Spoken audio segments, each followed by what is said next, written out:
Hello everyone, I Anuradha. Welcome to my channel the आपूस learning. आज हम लोग करने वाले हैं क्लास 9th कृतिका हिंदी का पाठ 3 रीढ़ की हड्डी का प्रश्न उत्तर। तो चलिए शुरू करते हैं। इसके लेखक हैं जगदीश चंद्र माथुर। यह एक एकांकी है जिसमें स्त्रियों के प्रति व्याप्त रूढ़िवादी मानसिकता पर प्रहार किया गया है और स्त्रियों की शिक्षा से उपजे आत्मविश्वास और साहस को दर्शाया गया है।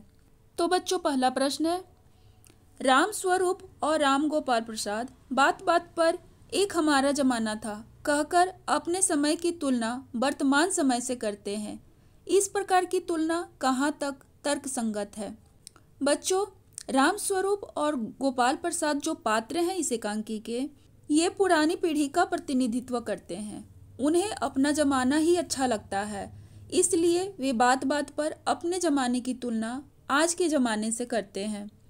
तो इसका उत्तर है, इस तरह की तुलना करना बिल्कुल तर्कसंगत नहीं होता, क्योंकि समय के साथ समाज में, जलवायु में, खान पान में, सब में परिवर्तन होता रहता है। हर समय परिस्थितियां एक सी नहीं होती है। हर जमाने की अपनी स्थितियां होती हैं। जमाना बदलता है तो कुछ कमियों के साथ सुधार भी आते हैं। क्योंकि समय परिवर्तनशील है, कभी भी एक बात या स्थिति नहीं रहती है, उसमें रोज कुछ न कुछ परिवर्तन होता रहता है और हमें इस परिवर्तन को स्वीकार करना चाहिए। दूसरा प्रश्न है, राम स्वरूप का अपनी बेटी को उच्च शिक्षा दिलवाना और विवाह के लिए छिपाना, यह विरोधाभास उनकी किस व्यवस्था को उजागर करता है? उत्तर है, आधुनिक समाज में सभ्य नागरिक होने के बावजूद उन्हें अपनी बेटी के भविष्य की खातिर रूढ़िवादी लोगों के दबाव में झुकना पड़ रहा था। उपर्युक्त बात उनकी इसी व्यवस्था को उजागर करता है। तो बात यह है कि राम स्वरूप ने अपनी बेटी को उच्च शिक्षा दिलवाई थी, लेकिन विवाह के समय उसे उनको छुपाना पड़ा, क्योंकि लड़की के पिता को लड़की के पिता के अनुसार चलना पड़ता है। गोपाल प्रसाद उच्च शिक्षित बहू नहीं चाहते थे और राम स्वरूप उनके बेटे से अपनी बेटी का रिश्ता तय करना चाहते थे, इसलिए उन्होंने बेटी की उच्च शिक्षा को छिपाया। अगला प्रश्न, अपनी बेटी का रिश्ता तय करने के लिए राम स्वरूप उमा से जिस प्रकार के व्यवहार की अपेक्षा कर रहे हैं, उचित क्यों नहीं है? उत्तर है, अपनी बेटी का रिश्ता तय करने के लिए राम स्वरूप उमा से जिस प्रकार के व्यवहार की अपेक्षा कर रहे हैं वह सरासर गलत है।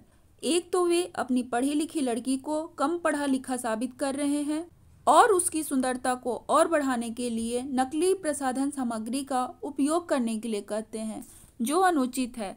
साथ ही वे यह भी चाहते हैं कि उमा वैसा ही आचरण करे जैसा लड़के वाले चाहते हैं, परंतु यह क्यों भूल जाते हैं कि जिस प्रकार लड़के की अपेक्षाएं होती हैं, ठीक उसी प्रकार लड़कियों की पसंद नापसंद का भी ख्याल रखना चाहिए, क्योंकि आज समाज में लड़का तथा लड़की को समान दर्जा प्राप्त है। चौथा प्रश्न, गोपाल प्रसाद विवाह को बिजनेस मानते हैं और राम स्वरूप अपनी बेटी की उच्च शिक्षा छिपाते हैं। क्या आप मानते हैं कि दोनों ही समान रूप से अपराधी हैं? उत्तर है, मेरे विचार से दोनों ही समान रूप से अपराधी हैं। गोपाल प्रसाद विवाह जैसे पवित्र बंधन में भी बिजनेस खोज रहे हैं। वे इस तरह के आचरण से इस संबंध की मधुरता तथा संबंधों की गरिमा को भी कम कर रहे हैं। राम स्वरूप आधुनिक सोच वाले व्यक्ति होने के बावजूद कायरता का परिचय दे रहे हैं। वे चाहते तो अपनी बेटी के साथ मजबूती से खड़े होते और एक स्वाभिमानी वर की तलाश करते, ना कि मजबूरी में आकर परिस्थिति से समझौता करते। बच्चों, गोपाल प्रसाद अपने बेटे का विवाह करने आए हैं, लेकिन वे इसे बिजनेस का नाम देते हैं। दूसरी ओर राम स्वरूप अपनी बेटी की उच्च शिक्षा को छुपाते हैं और समाज को विकृत करने वाली बुराइयों को बढ़ावा देते हैं। पांचवा प्रश्न, आपके लाडले बेटे की रीढ़ की हड्डी भी है या नहीं? उमा इस कथन के माध्यम से शंकर की किन कमियों की ओर संकेत करना चाहती है? रीढ़ की हड्डी शरीर का सबसे मजबूत अंग होता है, जो बैक साइड में होता है। यह मतलब कि पूरे शरीर का ढांचा इसी पर टिका होता है।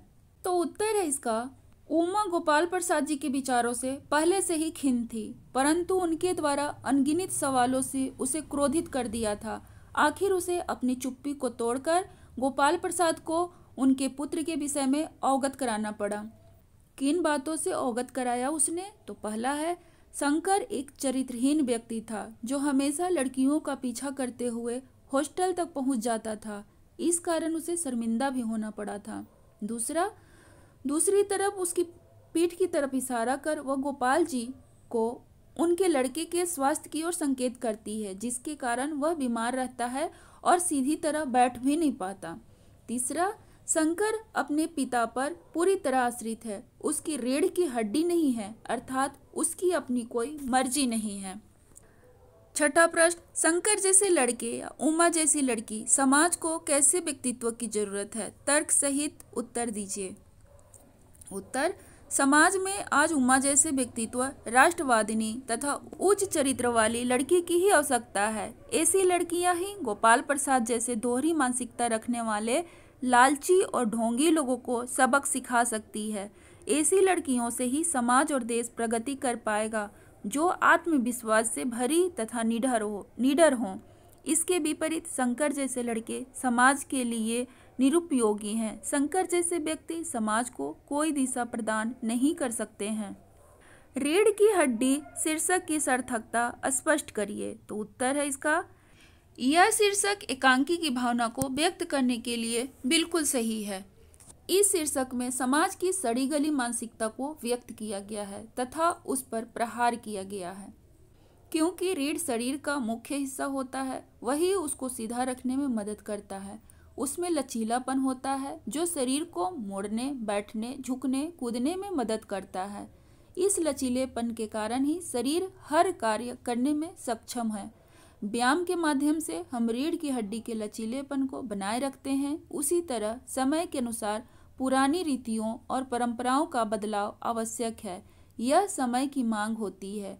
जब यह रीतियां या परंपराएं मनुष्य के हित के स्थान पर उसका हित करने लगे तो वे विकार बन जाती हैं। यह एकांकी समाज में व्याप्त इन विकारों पर कटाक्ष करता है।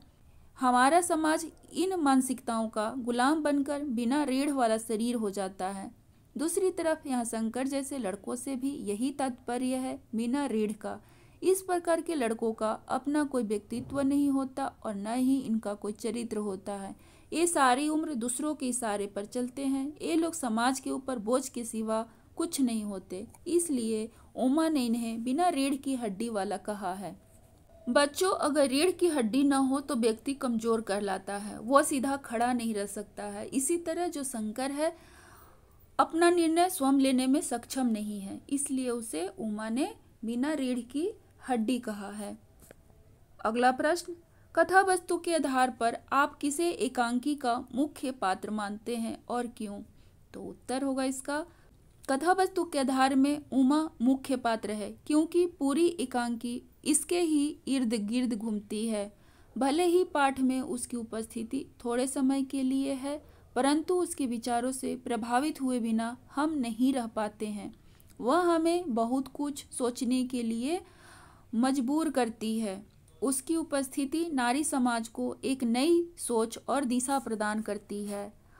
अगला प्रश्न, एकांकी के आधार पर रामस्वरूप और गोपाल प्रसाद की चारित्रिक विशेषताएं बतलाइए।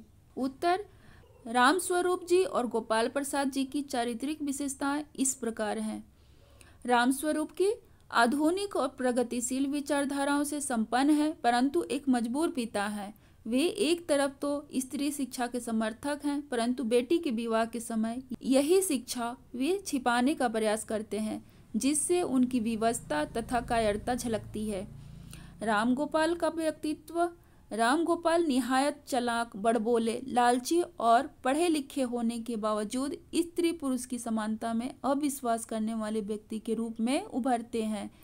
इसी कारणवश वे अपने मेडिकल में पढ़ने वाले बेटे का विवाह कम पढ़ी लिखी लड़की से करवाना चाहते हैं। वे विवाह जैसे पवित्र रिश्ते को भी बिजनेस मानते हैं। इससे उनका लालची स्वभाव पता चलता है। इस एकांकी का उद्देश्य क्या है, लिखिए।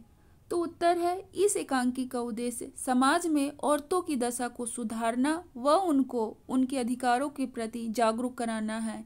यह एकांकी उन लोगों की तरफ उंगली उठाती है जो समाज में स्त्रियों को जानवरों या सामान से ज़्यादा कुछ नहीं समझते। उनके लिए वह घर में सजाने से ज़्यादा कुछ नहीं है।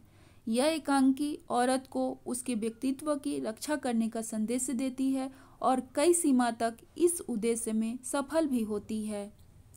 नेक्स्ट, समाज में महिलाओं को उचित गरिमा दिलाने हेतु आप कौन कौन से प्रयास कर सकते हैं? तो उत्तर, समाज में महिलाओं को उचित गरिमा दिलाने हेतु हम निम्नलिखित प्रयास कर सकते हैं। उनकी शिक्षा के लिए कार्य कर सकते हैं ताकि समाज में वह सर उठाकर अपना जीवन बिता सके। अपने समय की महान एवं विदुषी स्त्रियों का उदाहरण समाज में प्रस्तुत करना चाहिए। महिलाओं को उचित सम्मान देना चाहिए। महिलाओं को अपनी इच्छा अनुसार हर क्षेत्र में आगे बढ़ने का प्रोत्साहन देना चाहिए। आपने पिछले पाठ मेरे संग की औरतों में पढ़ा होगा कि कैसे लेखिका के परिवार में सबको अपने अपने तरीके से आगे बढ़ने के लिए भरपूर सहयोग दिया जाता था। उनको खुली छूट होती थी कि वह अपने पसंद के हिसाब से कोई भी काम कर सकती हैं। समाज में महिला को समान भागीदारी दिलाने के लिए प्रयत्न कर सकते हैं। लड़कियों का विवाह बिना दहेज लिए व दिए हो, इस विषय पर कार्य कर सकते हैं। आज दहेज पर कई सारे कानून बने हुए हैं कि दहेज लेना अपराध है या देना अपराध है, लेकिन ये जो सारी बातें हैं बच्चों, हाथी के दांत साबित होते हैं, खाने की और दिखाने की ओर। अगर हम अपनी कथनी और करनी को समान धरातल पर लेकर आएं, तभी समाज में कोई परिवर्तन ला सकते हैं। अगर वीडियो अच्छी लगी दोस्तों तो लाइक कीजिए, शेयर कीजिए, कमेंट्स कीजिए और चैनल को सब्सक्राइब भी कीजिए। ऐसा करके आप हमारे हौसले को बढ़ा सकते हैं ताकि हम आपके लिए अच्छी अच्छी वीडियो ला सकें। Thank you so much.